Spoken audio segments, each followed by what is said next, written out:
Could you walk us through any influences, personal styles, and aesthetics that influence the look of Elijah's walls? Yeah, I'll shoot and then I'll shoot over to Don especially. Stalker, like Tarkovsky's style especially, like the slow nature of his films. Really takes his time and he doesn't treat the audience like they're dumb. He has the utmost respect for the audience to piece things together himself. David Lynch, the surrealism, the level of abstraction going on there. I really love that. Like especially Eraserhead was a big influence. And I think those were the really the big ones. The Lighthouse was as well. Especially for the color. Yeah, especially for just the color of the film. That was really a good tonal, a key reference for us throughout the making of the film. What about you guys? Talking about The Lighthouse, The Lighthouse was definitely it's one of my favorite films, ever, top 5, and I love that film, and I also love films with that look, and the cinematographer of that film, he's just amazing. I forgot his name now because I'm bad with names, but I knew him.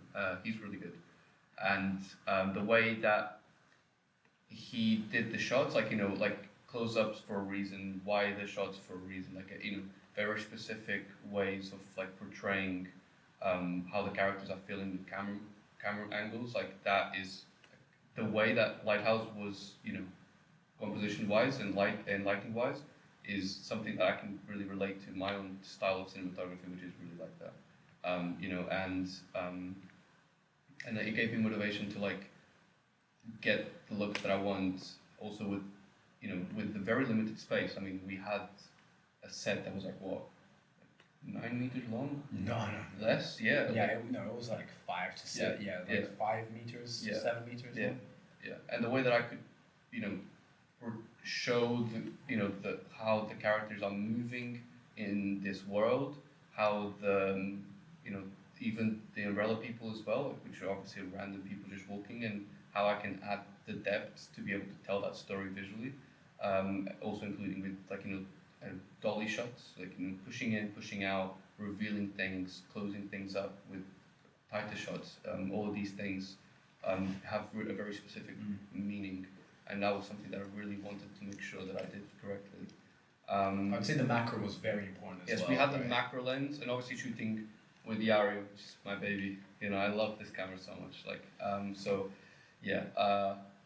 Shooting with the best equipment that we could possibly get our hands on. Not just camera, obviously, Arri, Alexa, like this one, just the dynamic range, incredible. Obviously, shooting black and white, we need a camera with high dynamic range, which is obviously, like I mentioned before, the highest point of the whites and lowest point of the blacks. It's really important that we got it correctly. And this camera was just the best one to go for. Also, with the 709 classic look, it just looks incredible. It gives this very fine, very sharp and very tiny bit of grain that just makes the image look classic, and obviously fits the look of the film really well. So I really pitched to get the camera to the uni, and they obviously gave it to me because I needed it. There was no other option. We hired out a macro lens for the first 2 days. Yeah. Right? Yeah, the first 2 days we managed to get our hands on a bit more money somehow. Thank God, thank the fundraiser video that we had. Yeah. And we got ourselves a macro lens for 2 days. And I'd say that was very important because since we're shooting in a small set, we don't have the space to go for dramatic wides, showing the environment like that. So instead, we felt like we had to focus in small instead. Go for those extreme close-ups, A key element of our look for the film was the focus on texture of the world, right? Yes, absolutely, yeah. Talk about the choice of going in black and white, because that was that was very reasoned out. Some people will immediately be like, "Oh, it's a black and white student film. What a bunch of assholes." Yeah. Right, but we were pretty we thought about that, Everything in this film came with a meaning, with a reason. Everything visually, down to the lighting, to the color, to everything. And we went with black and white. First of all, we were trying to decide whether we go for black and white or low saturation. I was actually more leaning towards low saturation because it would just give this very specific look, which obviously we were trying to make it as unique as possible. And I really wanted to do low saturation. There's not a lot of films out there that is like specifically low saturation, but there's a lot of films that are black and white. But we went for black and white because it just made more sense, and it made more sense because I like a long time ago. Do you remember when I told you let's do color and black and white to kind of like tell the story, because it's such a surreal film on happy memories that makes him remember who he is and the good moments of his life. When he brings himself back to those moments, it's in color. Yeah. And then when he is in the present moment, when he's trapped, when he is dealing with these emotions, it's black and white. His world has no color. And then when we jump back to how it was before, it's very colorful, but very saturated, like because he was a kid. When you're a kid, everything is brighter, and he was happy. He had his sister. So it all made sense visually, and everything had a meaning, like I was saying. I remember when you threw me that idea of contrasting the black and white inside the walls with color outside the walls. That was like a holy shit. That was like a real eureka moment for us in Gon's kitchen, in Gon's small student kitchen, right? Yeah. It was like oh my god, yeah, that's the way it's meant to be. I mean, black and white. It's like by going black and white, you focus more on the form of the light, which we knew was going to be really important because like the whole point is he's closing himself away from the light. So you draw emphasis to this, the conflict between the dark that he's shedding into and the light of the outside world, right? And also you focus more on the texture of the world, which we pulled off. The art department pulled off, selling like the reality of the bricks. Ultimately, we used vacuum formed flats to create the walls with a whole lot of painting and decoration and like expanding foam blobs here and there to create these walls. And it worked out amazingly. Like they did a great job. And so that black and white allowed us to really like look at that texture. But also it gives us a lot of leeway. Like black and white gives us a lot of leeway to maybe screw some things up in color that you don't notice. We don't have to think about the design of the color as much, more just about the lights versus darks, which gives us, a bit more, it's a bit more forgiving. And ultimately we are a student film operating on a low budget. So like, if there's forgiveness somewhere, I'll take it, and it worked out really well. It's like you go from the color, and then you put it into black and white and it's like a transformation. Like, I remember, it just transforms the look of it. It makes it feel so much more magical. But I mean, that's one thing that I loved working with Gon. It's like, creatively, we were so in sync, like so perfectly, like on the knife's edge in sync about like what the creative look and feeling of this is meant to be. Like, I mean, it was just amazing, It was a lot of fun cooking up the storyboards and then working with the storyboard artists.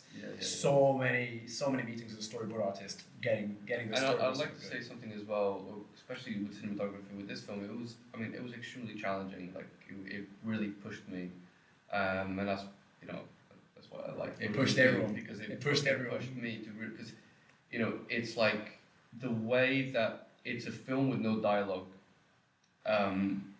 Storytelling.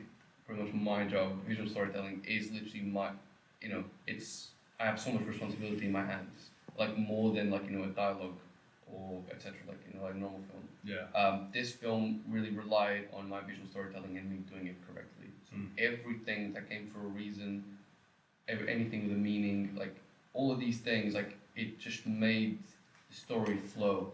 Otherwise, it wouldn't have been told at all.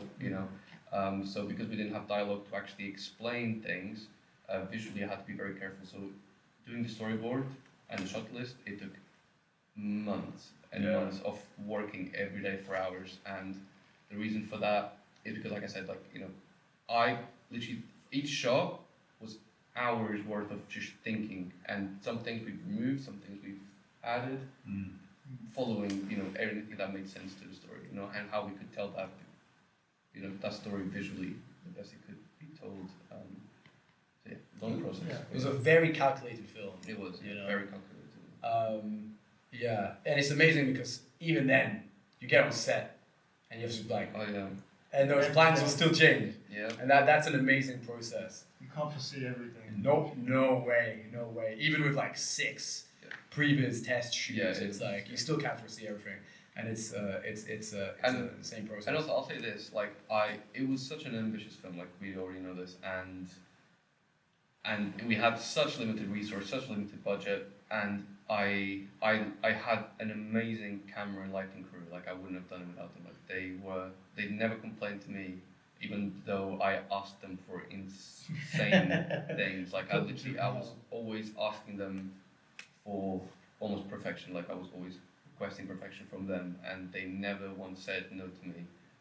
They respected me as obviously, the HOD, like with my vision, and they really, really technically helped me to make it happen. So, yeah, like really good crew. Like, yeah, I love my producers. Yeah, I mean that's one thing about the Jordan and Rose, let's go, and also Sparks. Yeah. I mean those guys are fucking amazing. They were amazing. Everyone on this crew was just fucking amazing. Like that's one thing that really blew me away very viscerally when we were on set. Is like some shots felt pretty goddamn hard. Sometimes they would feel pretty close to impossible. We were like, how the hell are we gonna do this? Like for the snow shot, for the wide umbrella shot, with the crowd walking by, we spent like 3 hours setting up for that. 2-3 hours with like 15 extras waiting for us for like 2-3 hours. Yeah, and they never gave up. Yeah. And these guys like there is no such thing as an impossibility like with this crew. It's like we always just keep pushing and keep looking until we find the way to get it done. And that was incredible to witness. And it was really an honor to be surrounded by a group of people like that. It was really incredible. We completely changed like the structure of the film. Oh, yeah. Right? It's like mention that. Oh yeah. Obviously, we had these pre-established plans, and we could have accounted for everything, but it didn't matter because as soon as we got into that editing booth, everything was thrown out the window, and we kind of the approach that we took was we're making the film now.